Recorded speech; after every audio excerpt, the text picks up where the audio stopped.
বিএনপির রাজনীতিতে এক নেতা একাধিক পদে থাকতে না পারার যে সিদ্ধান্ত নিচ্ছেন দলটির ভারপ্রাপ্ত চেয়ারম্যান, তাকে যুগান্তকারী বলছেন দলটির নেতাকর্মীরা।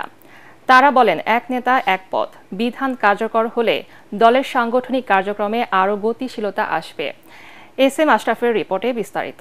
Double million offer Walton fridge কিনে পেতে পারেন 20 লক্ষ টাকা, রয়েছে কোটি কোটি টাকার নিশ্চিত উপহার। 2016 সালের 19 মার্চ অনুষ্ঠিত কাউন্সিলে বিএনপির গঠনতন্ত্রের 15 ধারায় বিশেষ বিধান এক নেতা এক পদ যুক্ত করা হয়। এতে বলা হয়, কোনো ব্যক্তি একই সঙ্গে দলের কোনো পর্যায়ের কমিটির শীর্ষ 2 পদে থাকতে পারবেন না। যদিও গত 8 বছরে এই নীতি কার্যকর করতে পারেনি দলটি, তবে আগামী নির্বাচনের আগেই এ ব্যাপারে কঠোর হচ্ছে হাইকমান্ড।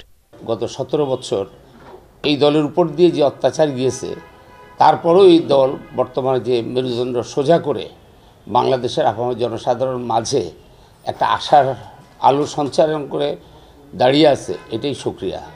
আজ ওনার সিদ্ধান্ত এবং আমাদের বিজ্ঞ স্ট্যান্ডিং কমিটির সাথে আলোচনা করে উনি সিদ্ধান্ত নেন, উনি এককভাবে নেন না। সেই সিদ্ধান্ত আমাদের সারা দেশের সকল নেতাকর্মীরা অবশ্যই মেনে নেবে এবং সেটা সঠিক সিদ্ধান্ত বলে আমরা মনে করি। সেই আলোকে দলের ভিতরে একটা সংস্কার আনা দরকার এবং এটা সময় উপযোগী একটা কথা বলেছেন যে এক নেতার এক পদ, হয় এমপি না হয় পদ। এটা আসলে সবাইকে সুযোগ দেওয়ার এটা একজনই এমপি, একজনই দলের নেতা, এটা দীর্ঘদিন যারা এইভাবে থাকলে দলের যে গতি সেটাও থাকে না। একটা বিভিন্ন যদি যারা নেতৃত্বে আছেন তারা যদি সুযোগ পায়, কেউ হয়তো সংসদে থাকবেন, কেউ হয়তো দলের কার্যক্রমে থাকবেন, এটা সময় উপযোগী সিদ্ধান্ত। এবং আমি মনে করি যে ওই রাষ্ট্র কাঠামো পরিবর্তনের যে 31 দফা কর্মসূচি সংস্কার, এটাও একটা দলের ভিতরেও কিছু কিছু জিনিস সিদ্ধান্ত আসছেন, যেটা আমাদের ভারপ্রাপ্ত চেয়ারম্যান নতুন নতুন সিদ্ধান্ত দিচ্ছেন, এটা আমরা স্বাগত জানাচ্ছি। এ সময় তারা বলেন, সামনে নির্বাচনকে সহজভাবে নেয়ার কোনো কারণ নেই, তাই প্রতিটি নেতাকর্মীকেই জনসম্পৃক্ততা বাড়াতে হবে। এই নির্বাচন অত সহজ হবে না, এটা অত্যন্ত কঠিন নির্বাচন, কারণ জনগণ তাদের মনের মতো প্রার্থী বেছে নেবেন, যেটা গত 17 বছর জনগণ এই সুবিধা পায় নাই। বিশেষ করে গত 3টা পার্লামেন্ট নির্বাচনে জনগণ সম্পূর্ণভাবে ভোটাধিকার থেকে বঞ্চিত হয়েছে। আজ এবার যেহেতু জনগণ স্বতঃস্ফূর্তভাবে স্বাধীনভাবে ভোটাধিকার প্রয়োগ করতে পারবে, এই জন্য জনগণ তাদের মনোনীত প্রার্থীকে ভোট দেবে। আর এই জন্য আমাদের মাননীয় চেয়ারম্যান সাহেব বলছেন, জনগণের মন জয় করার জন্য যেভাবে মায়ের পিছে পয়সার জন্য ঘুরঘুর করতে আমরা ছোটোবেলায়, এখন আমাদেরকেও জনগণের পিছে ঘুরঘুর করে জনগণের মতামতকে আমরা জয় করতে পারবো।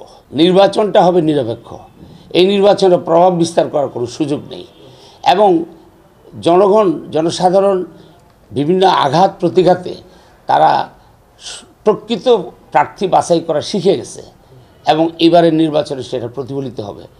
অতএব যে প্রার্থী জনগণ মন জয় করতে পারবে, সে যেই দলেরই হোক, যে মতেরই হোক, তাকেই জনগণ নির্বাচিত করবে।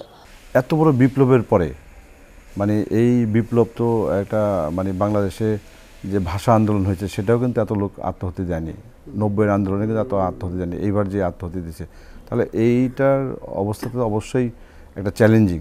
এবং এইটাকে যদি কেউ মনে করি আমরা সহজ, তাহলে ভুল হবে। এবং এই যে আমরা যে আত্মহত্যা দিয়েছে, এটার সম্মান জানিয়ে শহীদের রক্তের সাথে যেন আমাদের কোনো ভুল না হয়, বেইমানি না হয়, সেই জন্য আমাদেরকে সেই চ্যালেঞ্জিং রাজনীতি করতে হবে। এবং আমরা মনে করি যে সব কিছুই আমাদের চ্যালেঞ্জিং এবং সাধারণ মানুষ একটা পরিবর্তন চাচ্ছে, যে আত্মহত্যার মধ্যে দিয়ে বা ত্যাগ স্বীকার করার মধ্যে দিয়ে কিন্তু মানুষ পরিবর্তন আশা করছে, দুঃশাসন থেকে পরিত্রাণ করার চেষ্টা করছে। সেইটায় বিএনপি অনুধাবন করার চেষ্টা করছে যে না, এটা আমাদের নেতাকর্মীদেরও বোঝা উচিত। প্রয়াত রাষ্ট্রপতি এবং দলটির প্রতিষ্ঠাতা শহীদ জিয়াউর রহমানের সময়ে এক নেতাকে একাধিক পদে না রাখার সিদ্ধান্ত নিয়েছিলেন তিনি। তার দেখানো পথেই হাঁটতে চাইছেন ছেলে তারেক রহমানও। এস.এম. আশরাফ, এটিএন বাংলা, ঢাকা।